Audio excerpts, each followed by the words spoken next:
In the dark days of the Depression and the tumultuous years of the Second World War, one man was instrumental in steering the United States through these difficult times. Franklin Delano Roosevelt, 32nd President of the United States, was born in 1882 to a wealthy New York family. While studying law at Columbia University, Roosevelt married his fifth cousin, Eleanor Roosevelt. Like her husband, Eleanor was a staunch Democrat and had a deep interest in politics. But she was shy and preferred to let her attractive, outgoing husband handle public life, taking responsibility for raising their 5 children.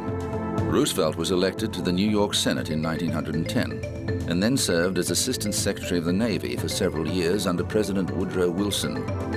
He was the Democrats' vice presidential nominee in 1920, but the Republicans won the election. The following year, tragedy struck when Roosevelt contracted polio and was permanently paralyzed. However, he refused to accept the prognosis and taught himself to walk wearing iron braces so he could be photographed standing up, vital for someone contemplating a career in public life. And Roosevelt had his eyes set on the highest public office in the land. After a stint as governor of New York, the charismatic politician won the 1932 presidential election at the height of the Great Depression. The country was gripped with unemployment, and Roosevelt proposed a New Deal involving massive government spending on relief programs, protection for workers, and federal regulation of prices. So first of all, let me assert my firm belief that the only thing we have to fear is fear itself. By the end of the 1930s, the Depression was conquered, but Germany's invasion of Poland saw war clouds gather on the horizon. Although Roosevelt subscribed to a good neighbor policy of helping America's European allies who were under attack, the help did not include military support. When France fell to Germany in 1940, the United States boosted its military capacity, but still maintained its neutrality.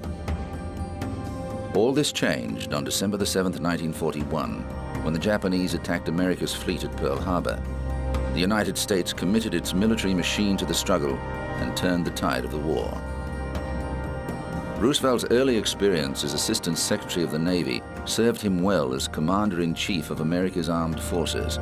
He worked closely with his military advisors and was actively involved in developing military strategies. Roosevelt's work with Woodrow Wilson's administration had also given him an interest in developing a governing world body that would bring countries together to solve conflicts peacefully. Wilson's League of Nations had not prevented World War II, but Roosevelt was determined to pursue this vision. He worked with Allied leaders Churchill and Stalin to develop the framework of the United Nations and ensure the United States was so entwined in world affairs it could never again retreat to a policy of isolationism. The 3 Allied leaders met in Tehran in 1943 to discuss the progress of the war and the opening of a second front in Europe. 2 years later, with the war in Europe a foregone conclusion, they reconvened at Yalta to develop an agreement on governing post-war Germany. To observers at the conference, Roosevelt seemed ill and tired, and the trip turned out to be his last. The stresses of war had been taking their toll on his health for several years, and he died shortly after his return, a month before Germany finally surrendered. Even more than 60 years after his death, Roosevelt is considered by a majority of Americans to be the greatest president of the 20th century. Roosevelt said of his approach to public policy that he believed in bold, persistent experimentation. Take a method and try it. If it fails, admit it frankly and try another. But above all, try something.